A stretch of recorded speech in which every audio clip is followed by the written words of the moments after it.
There is another way of living, another way of reacting to the problems, to the situation that doesn't need to be a violence, you know. Our weapons are compassion and wisdom, so we need to start cherishing others, not just ourselves.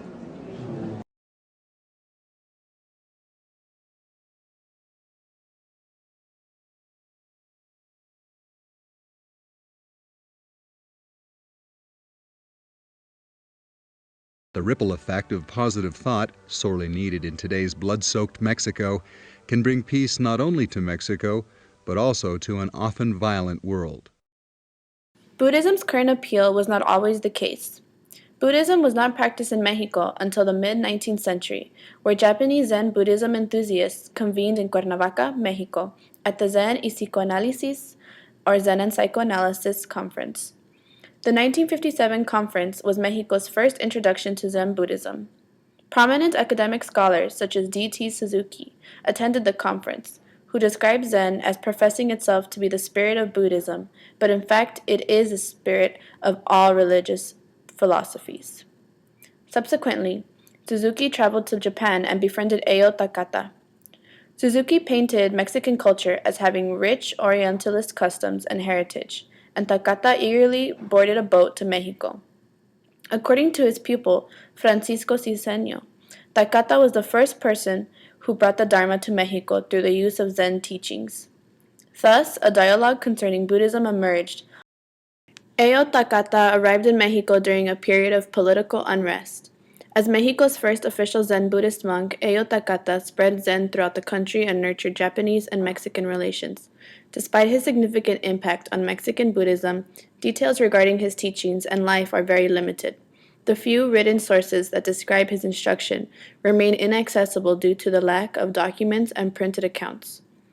Takata's transnational significance is more so acknowledged in Mexico than in Japan, as illustrated by the number of Mexican websites attempting to piece together the fragments of his life.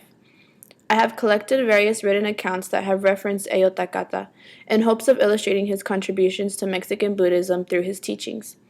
As a Buddhist modernist, Takata utilized cosmopolitan approaches to integrate Japanese Zen into Mexican culture, and his occasional nationalist tendencies promoted the use of Japanese medicine in rural regions.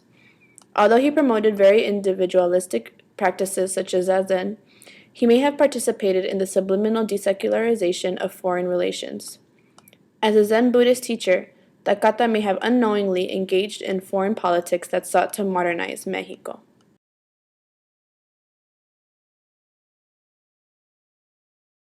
While in Mexico, Takata began traveling to rural regions and propagating Zen Buddhist ideals. He journeyed independently and did not intentionally seek Buddhist followers. Instead, he emphasized the individuality of Zen practices, where one gets in touch with the inner workings of their being, and to do so in the most direct way possible, without resorting to anything external or superadded. Anything that has the semblance of an external authority is rejected. Takata also provided discourses on Zen, particularly Zazen, a form of Zen Buddhist meditation that lowers anxiety and stress levels. In this sense, Buddhism was depicted as a cosmopolitan religion.